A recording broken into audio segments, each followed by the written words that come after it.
오늘 우리에게 주시는 하나님의 말씀 창세기 7장 1절에서 16절까지 말씀입니다. 자, 오늘 말씀은요, 본격적으로 노아 홍수가 시작됩니다. 1절 말씀을 보시면 방주로 들어가라 이렇게 얘기를 하는데요. 1절부터 5절까지 말씀 한번 가만히 살펴보시면요, 어제 말씀과 거의 동일한 맥락으로 진행됩니다. 보시면 1절 말씀에 보시면 노아의 방주를 제작하라라는 그런 어떤 메시지와 함께 노아에 대해서 설명합니다. 노아의 의로움을요. 2절에서는 방주에 들어갈 짐승들을 설명을 하고요. 4절 말씀에서는 피조물들이 멸망당할 것을 하나님께서는 말씀하시죠. 그리고 마지막 5절 말씀은요, 노아가 어떻게 순종했느냐, 순종했더라 라는 그런 말로써 노아를 평가하고 있습니다. 어제 말씀 6장 9절부터 22절까지 그 맥락과 거의 비슷합니다. 그런데 차이점이 있는데 6장 9절에서는요, 노아를 설명할 때 그는 의인이었고 당대의 완전한 자였으며 하나님과 동행한 자였다 이렇게 표현하고 있죠. 당대의 완전한 자라고 하면서 노아의 그 의로움을 누구와 비교했냐면 그 시대의 사람들, 당대의 사람들과 비교했습니다. 그런데 7장 1절에서는 하나님 앞에서 내가 보았다. 내가 너의 의로움을 보았다. 이렇게 얘기합니다. 무슨 말입니까? 누구와 비교해서 의롭다가 아니고 하나님의 시선에서 하나님이 보시기에 하나님의 관점에서 의롭다라는 사실을 인정받고 있는 것입니다. 다른 말로 하면 하나님께서 인정하신 것이죠. 물론 6장 9절 말씀도 당대의 사람들에 비해서 하나님이 그를 의롭다 완전한 자로 이렇게 은혜를 베푸셨기 때문에 그가 의롭게 되었지만 평가 자체가 이 세상과 노아를 비교해서 의롭다가 아니고 하나님의 기준에 합당하게 의로워졌다 이런 뜻으로 더욱더 노아를 설명하고 있습니다. 두 번째 방주에 들어갈 짐승들을 설명하는데 6장에서는 뭐라고 그러냐면 그냥 암수 한 쌍을 얘기하는데 여기서는 정결한 짐승은 7쌍 그리고 부정한 짐승은 2쌍으로 얘기를 하고 있습니다. 자, 왜 그러면 이렇게 다를까요? 그래서 이렇게 사본이 다르다 이런 주장도 있는데 중요한 것은 무엇이냐라면 정결하다와 부정하다라는 그 단어입니다. 정결한 짐승과 부정한 짐승을 나누어서 그 숫자가 달랐단 말이에요. 정결과 부정은 구약시대에 어떤 데 사용하냐면 먹을 수 있는 것과 없는 것, 먹을 수 있는 것은 정결한 것, 먹을 수 없는 것은 부정한 것으로 나뉘어졌고 하나님께 드릴 수 있는 것과 없는 것, 이게 재물을 선정할 때에 이게 정결한 것과 부정한 것으로 나눠져 있습니다. 그렇다면 이렇게 짐승들을 나눠서 그 7쌍과 2쌍으로 나눈 이유는 무엇이냐? 아마도 제사 드리는 재물을 남겨두기 위해서 있고 그 다음에 먹을 수 있는 짐승이다라는 사실을 우리는 추측해 볼 수 있습니다. 자, 그렇다면 그때 육식을 했을까요? 물론 9장인가요? 나중에 보면 노아 홍수가 다 끝나고 하나님께서는 육식을 허락하십니다. 아마 그때부터 육식을 했었을 것이다 생각은 하지만 자, 노아 홍수가 다 끝나고 나서 거기에 식물이 먹을 것이 있었습니까? 별로 없었을 것이라고 추측합니다. 까마귀가 나무 잎사귀를 물어왔을지라도 이렇게 농작물이 없었단 말이죠. 그러면 농작물이 자랄 그 1년간은 무엇으로 살았겠습니까? 네, 육식이 필요하다라고 생각이 될 겁니다. 그래서 어쨌든 양식과 하나님께 드려질 제물을 위해서 7쌍을 딱 준비하여서 하나님께 드리기도 하고 먹기도 하면서 생계 유지를 했을 것이다. 그래서 7쌍이다 라고 생각해 보시면 됩니다. 그래서 이 본문이 맞냐 저 본문이 맞냐 하기 전에 정결하냐 부정하냐라는 그 단어의 맥락을 좀 주의 깊게 살펴보시면 좋겠습니다.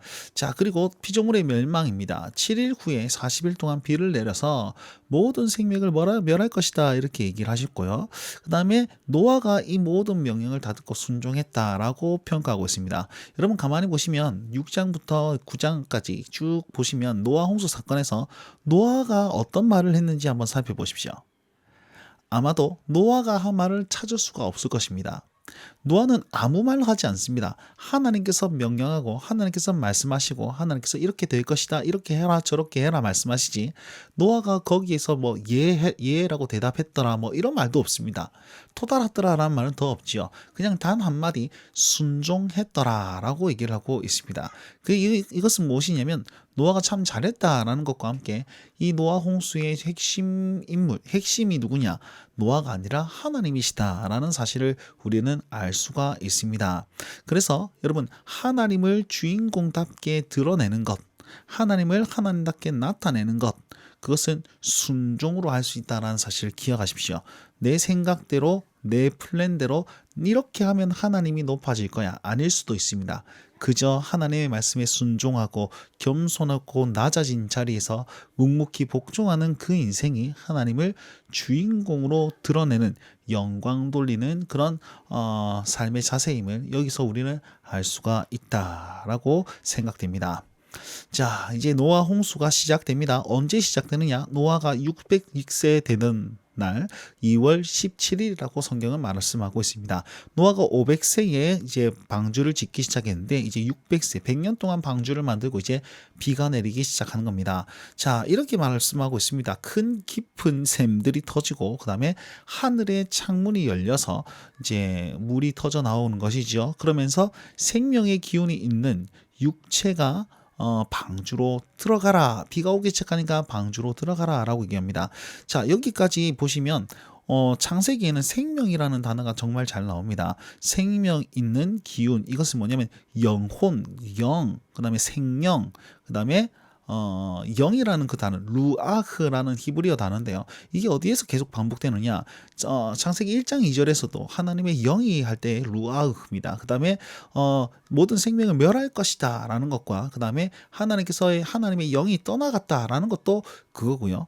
또 9장 말씀 보시면 하나님의 바람이 불었다 이렇게 하는데, 바람도 루아흐라고 사용되는 그런 단어입니다. 그래서 보시면 하나님께서 생명을 창조하시고 생명과 떠나시고 생명을 멸하시고 생명을 보존하시며 생명을 다시 한번 재창조하시는 그런 맥락에서 이 단어를 굉장히 주의 깊게 사용한다는 겁니다. 결국 생명의 기운이 있는 육체, 그래서 구원받을 그런 어떤 생물들을 방주로 누가요? 하나님께서 들어가게 하셨습니다. 자, 40일 동안 비가 내리는데, 자, 오늘 말씀의 핵심입니다. 16절 말씀에 여호와께서 그를 들여보내고 문을 닫으시니라. 누가 닫으셨습니까? 하나님께서 닫으셨습니다. 하나님께서 그 이제 멸망당한 심판의 그런 어떤 환경에서 문을 닫으심으로 하나님의 전적인 보호하심 아래에 두고 있다라는 사실을, 방주의 문을 하나님께서 닫았다라고 하고 있는 것이죠. 자, 결국 하나님이 주인공 되십니다. 그 주인공 되시는 분이 나를 지키시고 계십니다. 오늘 노아 홍수가 있을 때라도 하나님의 의로움을 가진 자, 하나님 편에 선 자, 하나님께 순종하고 복종하는 자는 주인공이신 그 하나님께서 우리를 지키시고 보호하시고 문을 닫으심으로 하나님께서는 함께 해 주시고 계신다라는 사실을 오늘 믿으셨으면 좋겠습니다. 오늘 그 믿음으로 우리 세상에서 승리하고 하나님께 순종할 수 있는 우리 모든 원더원들과 성도님들이 되셨으면 좋겠습니다. 주님과 함께 동행하십시오. 날마다 주님과.